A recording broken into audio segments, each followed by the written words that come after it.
আসলে এটা ডায়েরি ঠিক না, এটা প্ল্যানার। অর্থাৎ এখানে আপনার লাইফস্টাইলের টোটাল প্ল্যানটা এখানে করতে হবে।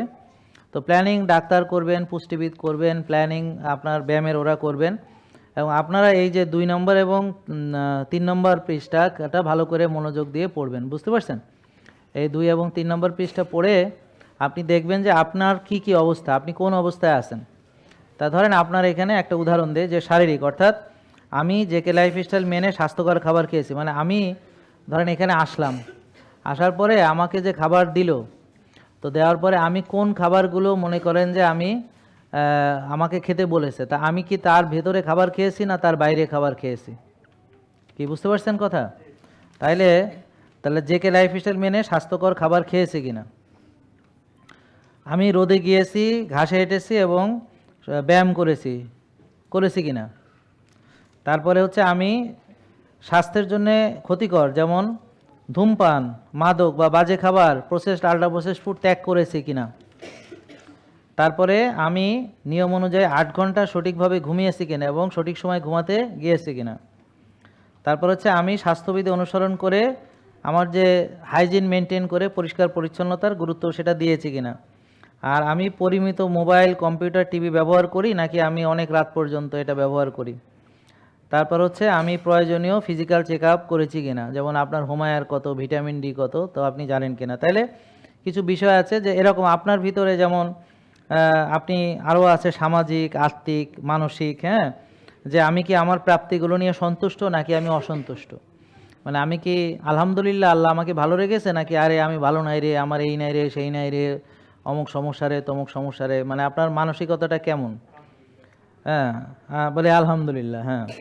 তারপরে আমি কি রাগান্বিত হলে আমার মতামত যৌক্তিক এবং গঠনমূলক উপায়ে প্রকাশ করছি, নাকি আমি আমার রাগ চরিতার্থ করার জন্য অযৌক্তিক কথা বলছি এবং গালাগালি করছি, বা মানুষকে হেয় প্রতিপন্ন করার জন্য আমার যা খুশি তাই করছি যুক্তির ভিতরে বা বাইরে গিয়ে। তারপর হচ্ছে সমস্যা ও হতাশায় ধৈর্য ধারণ করতেছি নাকি হাল ছেড়ে দিয়েছি। সমাধানের চেষ্টা করছি নাকি হাল ছেড়ে দিয়েছি, নাকি হাল না ছেড়ে দিয়ে সমাধানের চেষ্টা করেছি।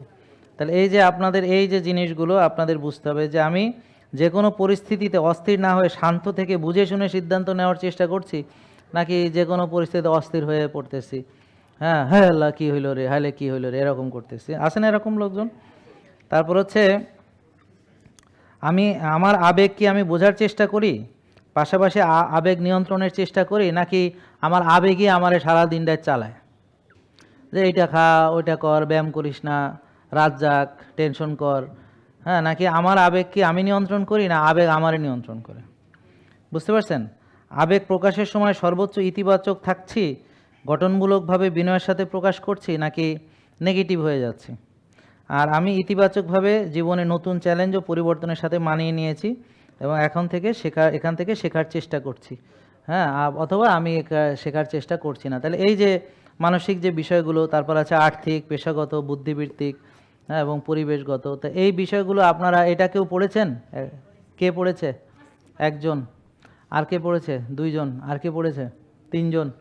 ওকে, তাহলে এই বিষয়গুলো আপনারা খেয়াল রাখছেন এবং নিজের যারা এখানে আসে, তো অনেকেই দেখি তাদের মানে ব্যালেন্স বুঝে না, অর্থাৎ তাদের আবেগ প্রকাশের সময় কী ব্যালেন্স থাকা উচিত বোঝে না। আমার কথা বুঝতে পারছেন? অনেকেই অস্থির হয়ে যায়, অনেকে চিৎকার চেঁচামেচিও করে, অথচ ধৈর্য ধরলে কিন্তু আল্লাহ বলেছেন তোমরা যে কোনো বিষয়ে ধৈর্য ধারণ করো, নামাজ এবং ধৈর্যের মাধ্যমে আল্লাহর কাছে সাহায্য চাও। জেকে লাইফস্টাইল লিমিটেড, ওষুধ মুক্ত সুস্থ জীবন।